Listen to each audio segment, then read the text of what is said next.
پھر ابو جال کہندا ہے تیری جڑ جان بھی زندہ ہے تیرے واسطے بہتر ہے تیرے واسطے افضل ہے جناب محمد عربی دا دامن چھوڑ دے قرآن دی بات چھوڑ دے اسلام دی بات چھوڑ دے آپ فرما دینے بدبختہ مکے دی ہر گلی تو گزار کے تیرا سینہ خوش نہیں ہویا میرے واسطے تذلیل نہیں ہے میرے واسطے جناب عزت دتا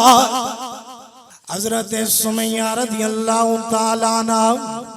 آپ نے میرے پاک نبی علیہ السلام دی بارگاہ دے اندر ایک دن حاضر ہوئیاں اور کلمہ پڑھ کے اسلام دے اندر داخل ہو جاندیاں نہیں مشرف با اسلام ہو جاندیاں نہیں قرآن اور اسلام دی تعلیمات تو بیرہ مند ہو جاندیاں نہیں ادھر ابو جال نو پتہ چلے آئے سمیہ میرے پاک نبی علیہ السلام حضرت آقا دو جان علیہ السلام دا کلمہ پڑھ لے آئے ابو جال نو غصہ آیا کہندہ ہے اے سمیہ زہرہ دے بابے دا دامن چھوڑ دے دامن مصطفیٰ چھوڑ دے رفاقت مصطفیٰ چھوڑ دے جناب وہاں صحبت مصطفیٰ چھوڑ دے ایک کلمہ اسلام دین قرآن دی بات چھوڑ دے میری صفحہ دے اندر شامل ہو جا حضرت سمیہ فرما دیا نے اے بدبختہ سمیہ دے ٹکڑے ٹکڑے ہو جان گے پر زہرہ دے بابا حسنین دا نانے دی دامن سمیہ دے کیوں جان گے ٹکڑے ٹکڑے ہو جان گے لیکن حضور علیہ السلام دا دامن مصطفیٰ نہیں چھوڑ سکتی رفاقت مصطفیٰ نہیں چھوڑ سکتی لیکن بات پڑھ دی گئی ابو جال منع کر دائی آپ جناب اسلام دے اندر جناب استقامت نال ڈٹی ہوئیاں نہیں اور جناب حضور علیہ السلام دے محبت آپ دے دلان دے اندر سینے دے اندر ایک دن ابو جال پھر کہندہ ہے سمیہ تیرے واسطے بہتری ہے زہرہ دے بابے دا دامن چھوڑ دے قرآن اسلام دی بات چھوڑ کے پچھے اٹھا باز آ جا حضرت سمیہ فرما دیا نے اے بدبختہ جڑا تو کرنا ہے کر گزر لیکن ہن کلمہ پڑھ لے آئے میں اپنی جان حضور دے قدمہ تے قربان تے کر سکنیاں پر پیچھے نہیں ہٹ سکتا پیچھے نہیں ہٹ سکتا بات پڑھ دی ہے میرے پاک نبی دے غلاموں ابو جال نے کیا لوگوں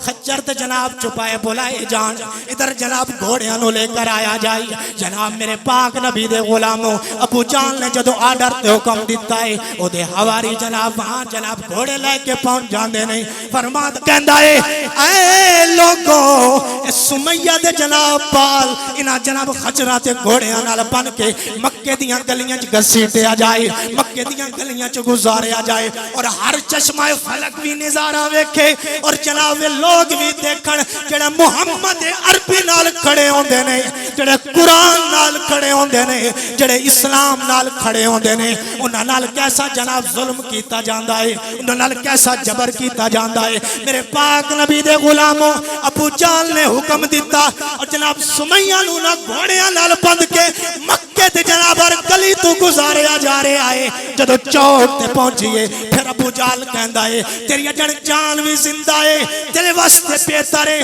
تیرے واسطے افضل ہے جناب محمد عربی دا دامن چھوڑ دے قرآن دی بات چھوڑ دے اسلام دی بات چھوڑ دے آپ فرما دینے بدبختہ مکے دی ہر گلی تو گزار کے تیرا سینہ خوش نہیں ہویا میرے واسطے تذلیل نہیں ہے میرے واسطے جناب عزت دتا تو نے کیا سمجھا مکے کی ہر گلی میں پھیر کر گھوڑے اور چپاؤں کے پیچھے سمیہ کی تذلیل کروں گا اور جناب عورتیں بھی دیکھیں گے جوان بزرگ سب دیکھیں گے یا اے سمیہ جو حضور علیہ السلام کے ساتھ کھڑی ہے ایسا میں سلوک کر رہا ہوں ایسا ظلم اور جبر کر رہا ہوں کوئی اسلام کی بات نہ لے لیکن سلمت وقت جب تک سمیہ کے جسم میں جان ہے یہ ٹکڑے ٹکڑے ہو سکتے ہیں دامن مصطفیٰ نہیں چھوڑ دامن مصطفیٰ نہیں چھوڑ سکتا آپ کہندہ ہے سمیہ میں میری گل تو تینوں سمجھ نہیں آ رہی بہتری ہے بھلائی ہے چھوڑ دے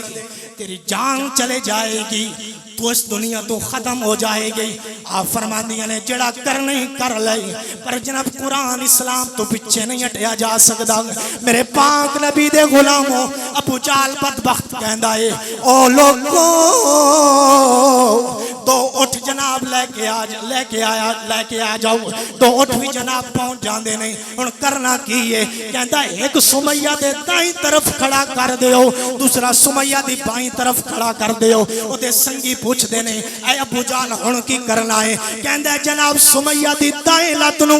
جناب دائیں گھوڑ جناب اٹھ نال بن دیو, بائیں لت نو بائیں گھوڑے نال بن دیو. ادھر جناب دائیں اٹھ نو دائیں طرف چلا دیو, بائیں اٹھ نو بائیں طرف چلا دیو. ادا جسم چیریا جائے, ادھر ٹکڑے ٹکڑے ہو جان. انہوں میری بات سمجھ نہیں آ رہی. پھر کہندا ہے چھوڑ دے. اب فرماندے نے جو کر